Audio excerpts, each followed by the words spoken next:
हाथ धोकर मेरे पीछे पड़ गए। बाबूजी, हाथ फैलाना किसे अच्छा लगता है। बहुत काम ढूंढा, लेकिन सबने अंगूठा दिखा दिया। आजकल पैसा कमाने के लिए पापड़ बेलने पड़ते हैं। चलो, मैं तुम्हें काम दिलाता हूं। सच में भीख मांगना बहुत घृणित कार्य है। इन दोनों ने बातों में कुछ विशेष वाक्यांश बोले हैं। हाथ धोकर पीछे पड़ना, हाथ फैलाना, अंगूठा दिखाना, पापड़ बेलना, इन सब के विशेष अर्थ हैं। आइए जाने। बहुत परेशान करना, भीख मांगना, साफ मना करना, बहुत मेहनत करना। ऐसे विशेष अर्थ वाले वाक्यांश ही मुहावरा कहलाते हैं। वास्तव में मुहावरा शब्द हिंदी में अरबी भाषा से आया है। इसका शाब्दिक अर्थ है अभ्यास या बातचीत। बातचीत में इन मुहावरों का प्रयोग विशेष अर्थों में किया जाता है। अतः हम कह सकते हैं, ऐसे शब्द समूह या वाक्यांश जो सामान्य शाब्दिक अर्थ न देकर किसी विशेष अर्थ को प्रकट करे और उसी विशेष अर्थ में रूढ़ हो जाए, मुहावरा कहलाता है। लोक जीवन में प्रयुक्त भाषा में मुहावरों का प्रयोग बड़े ही सहज ढंग से होता है। ये हमारी भावानुभूतियों को अभिव्यक्ति करने में सहायता करते हैं और भाषा को गंभीरता प्रदान करते हैं। ये भाषा को प्रभावशाली, सहज और प्रवाहमय बनाते हैं। ध्यान दीजिए, मुहावरे वाक्यांश होते हैं, स्वतंत्र वाक्य नहीं। मुहावरों का शब्दार्थ नहीं, बल्कि सांकेतिक, लाक्षणिक या विशेष अर्थ लिया जाता है। वाक्यों में प्रयोग होने पर मुहावरों के लिंग, वचन, कारक के अनुसार क्रिया रूप परिवर्तन होता है। मुहावरों का मूल रूप नहीं बदलता। मुहावरों के शब्दों को उनके समानार्थी शब्दों से नहीं बदला जा सकता। जैसे आंखों का तारा के स्थान पर लोचन का तारा नहीं लिखा जा सकता। उदाहरण के लिए कुछ मुहावरे, उनके अर्थ और वाक्य प्रयोग पढ़िए। अक्ल का दुश्मन मूर्ख होना। धनपत से आप क्या उम्मीद कर सकते हैं, वह तो अक्ल का दुश्मन है। अक्ल पर पत्थर पड़ना, बुद्धि का काम न करना। अरे, राघव की अक्ल पर तो पत्थर पड़ गए हैं, जो अपनी जमीन ढोंगी बाबा को दान करने जा रहा है। अपने पैरों पर खड़े होना, स्वावलंबी होना। विभोर, पहले अपने पैरों पर खड़े हो जाओ, फिर शादी करने के बारे में सोचना। आंखों पर पर्दा पड़ना, भ्रम या मोह के कारण सच्चाई से अनभिज्ञ रहना। नीलिमा की आंखों पर तो बेटे के प्यार का पर्दा पड़ा हुआ है, उसे बेटे का असली रूप दिखाई नहीं दे रहा। आंच न आने देना, कष्ट अथवा हानि न होने देना। एक सच्चा सिपाही होने के नाते मैं देश की सुरक्षा पर कोई आंच न आने दूंगा। आपे से बाहर होना, बहुत क्रुद्ध होना।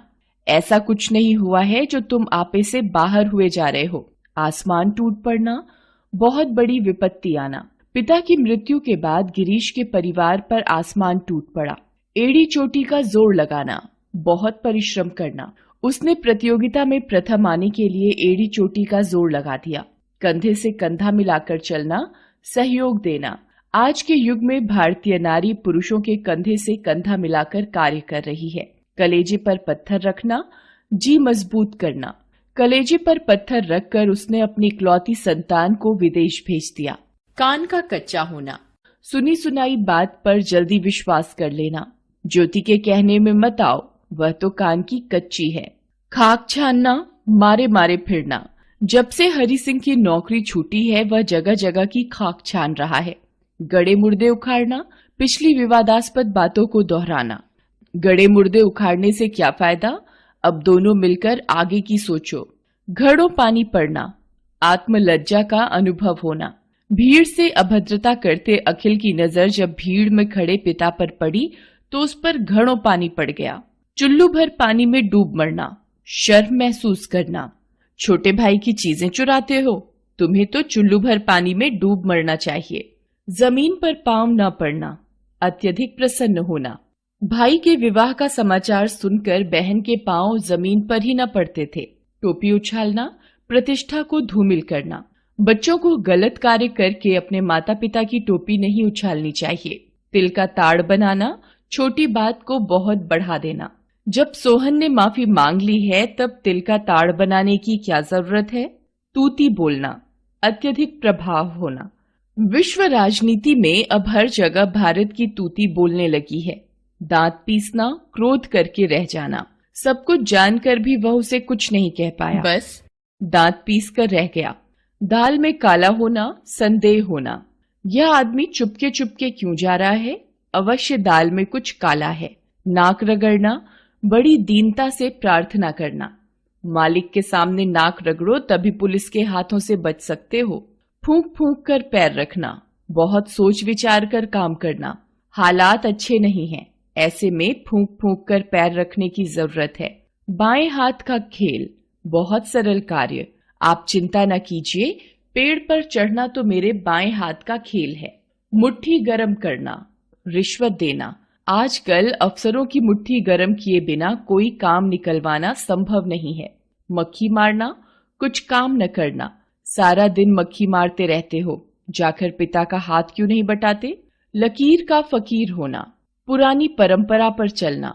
गंगा की माँ अभी भी लकीर की फकीर बनी हुई है, अपनी बेटी को स्कूल नहीं भेजती। सीधे मुंह बात न करना, अकड़ कर बात करना। जब से आकाश की नौकरी बड़ी कंपनी में लगी है, वह किसी से सीधे मुंह बात ही नहीं करता। हवा हो जाना, गायब हो जाना। वह नकाबपोश चौराहे से हवा हो गया। हाथ के तोते उड़ जाना, होश उड़ना, अचानक अपूर्णीय क्षति होना। परीक्षा भवन में प्रश्न पत्र के कठिन प्रश्नों को देखते ही उसके हाथ के तोते उड़ गए। हक्का बक्का रह जाना, आश्चर्यचकित हो जाना। हाल ही में गांव से शहर आए मित्र के ठाट बाट देखकर खुशहाल सिंह हक्का बक्का रह गया। पकड़ो उसे। जी मैंने कुछ नहीं किया। चोर की दाढ़ी में तिनका, कुछ नहीं किया तो भागा क्यों? इसकी तलाशी लो, हाथ कंगन को आरसी क्या? दीदी, ये सब ऐसे क्यों बोल रहे हैं? ये सब लोकोक्तियों का प्रयोग कर रहे हैं। हाँ, इन सब ने लोकोक्तियां प्रयोग की हैं।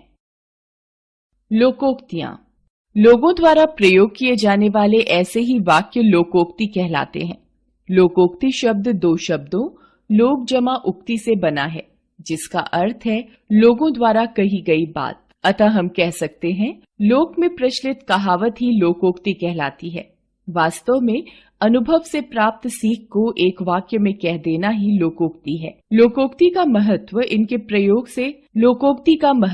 इनके प्रयोग से भाषा प्रभावशाली, व्यंजनापूर्ण और सजीव हो जाती है। अपने कथन की पुष्टि करने, दूसरों को शिक्षा देने या व्यंग करने के लिए इनका प्रयोग किया जाता है। ध्यान दीजिए, लोकोक्तियां सारगर्भित होती हैं। ये स्वयं में स्वतंत्र वाक्य होती हैं, इसलिए इनके वाक्य प्रयोग की आवश्यकता नहीं होती। कुछ प्रचलित लोकोक्तियां, उनके अर्थ और वाक्य प्रयोग पढ़िए। अंत भला तो सब भला, परिणाम अच्छा होने पर सब अच्छा मान लिया जाता है। राह में कठिनाइयां सहनी पड़ी तो कोई बात नहीं, आखिर मंजिल तक पहुंच ही गए। अंत भला तो सब भला। अधजल गगरी छलकत जाए, कम ज्ञानवान ही विद्वता का ढोंग करते हैं। राम सिंह को खेती का रत्ती भर भी ज्ञान नहीं, मगर अपने आप को बड़ा कृषि विज्ञानी बताता है। सच ही कहा है, अधजल गगरी छलकत जाए। आम के आम, गुठलियों के दाम, दोहरा लाभ। रमेश पुरानी पुस्तकें आधे दाम में खरीद कर लाया था। वह उन्हें ही आधे दाम में बेचकर फिर से नई पुस्तकें आधे दाम में लाया। इसे कहते हैं आम के आम, गुठलियों के दाम। उल्टा चोर कोतवाल को डांटे। अपराधी अपना दोष न मानकर पूछने वाले को ही दोषी बताए। मेरी घड़ी चोरी हो गई है, मैंने मान्या के पास अपनी घड़ी देखी तो पूछने पर वह मुझे ही आंख दिखाने लगी। इसी को कहते हैं उल्टा चोर कोतवाल को डांटे। एक हाथ से ताली नहीं बजती। झगड़े में एक ही पक्ष दोषी नहीं होता। भैया रामलाल, तुमने अवश्य कुछ ऐसा कहा होगा कि जगत राम को गुस्सा आ गया और उसने हाथ उठा दिया। कभी एक हाथ से ताली नहीं बजती। एक ही थैली के चट्टे बट्टे, एक समान दोषी होना। बहन, तुम अकेले मणि को ही क्यों डांट रही हो? ये वासु, गणेश और अप्पू सभी एक ही थैली के चट्टे बट्टे हैं। कहाँ राजा भोज, कहाँ गंगू तेली। दो असमान व्यक्तियों की तुलना करना व्यर्थ है। धीरू भाई अंबानी से एक छोटे से उद्योगपति मनीराम की तुलना किए जाने पर सभी ने यही कहा, कहाँ राजा भोज और कहाँ गंगू तेली। घर का भेदी लंका ढाए, अपना ही व्यक्ति धोखा देता है। हीरालाल ने अपनी धन संपत्ति के बारे में चचेरे भाई को सब कुछ बता दिया। भाई की शिकायत पर हीरालाल के घर पर आयकर विभाग का छापा पड़ गया। किसी ने सच ही कहा है कि घर का भेदी लंका ढाए। जैसी करनी वैसी भरनी। कर्मों के अनुसार फल मिलता है। श्याम हमेशा परीक्षा में नकल करता था। आज पकड़े जाने पर स्कूल से निकाल दिया गया। किसी ने सच ही कहा है, जैसी करनी वैसी भरनी। जो गरजते हैं वे बरसते नहीं।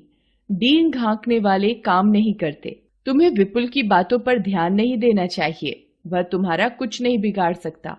सुना नहीं, जो गरजते हैं वे बरसते नहीं। दूर के ढोल सुहावने। दूर से प्रत्येक वस्तु अच्छी मालूम होती है। हमारी पहुंच से दूर विदेशी वस्तुएं बस देखने में ही अच्छी लगती हैं। भारतीय वस्तुएं उनसे कहीं अच्छी होती हैं। इसीलिए यह बात कही जाती है कि दूर के ढोल सुहावने लगते हैं। न रहेगा बांस न बजेगी बांसुरी। विवाद के कारण को ही समाप्त कर देना। इस कमीज को लेकर ही तुम दोनों झगड़ रहे हो। ठीक है, तुम दोनों यह कमीज नहीं लोगे, इसे विजय को दे दूंगा। न रहेगा बांस न बजेगी बांसुरी। सिर मुड़ाते ही ओले पड़ना। काम शुरू करते ही विघ्नों का आना। सुरेश के पिता ने कपड़े की नई दुकान खोली थी कि कुछ दिनों बाद ही चोरी हो गई। इसे कहते हैं कि सिर मुड़ाते ही ओले पड़ना। होनहार बिरवान के हो चीकने पात। गुणी आदमी के गुण बचपन में ही दिख जाते हैं। रविंद्रनाथ ठाकुर ने बाल्यावस्था में ही कविता रचकर सबको चकित कर दिया था। ठीक ही कहा गया है कि होनहार बिरवान के होत चीकने पात। कुछ अन्य लोकोक्तियां। कोयले की दलाली में हाथ काले। दुष्टों की संगति से कलंक ही लगता है। 4 दिन की चांदनी फिर अंधेरी रात। थोड़े दिन की मौज फिर वही कष्ट। चमड़ी जाए पर दमड़ी न जाए। अत्यंत कंजूस होना। नेकी कर दरिया में डाल। उपकार करके उसे दिखाना नहीं चाहिए। सांप मरे और लाठी न टूटे। बिना नुकसान के काम हो जाना। पराधीन सपने हु सुख नाही। पराधीनता में सुख नहीं। आगे कुआं पीछे खाई। सब ओर से मुसीबत। धोबी का कुत्ता न घर का न घाट का। कहीं का न रहना। मरता क्या न करता। विवशता मनुष्य से सब कुछ करा देती है। अपनी अपनी डफली, अपना अपना राग, सबके मत अलग होना। याद रखें, जो वाक्यांश अपना शाब्दिक अर्थ छोड़कर एक विशिष्ट अर्थ में रूढ़ हो जाते हैं, वे मुहावरे कहलाते हैं। लोक में प्रचलित कहावतें लोकोक्ति कहलाती हैं। लोकोक्ति पूर्ण वाक्य होती है, बात की पुष्टि के लिए प्रयोग की जाती है।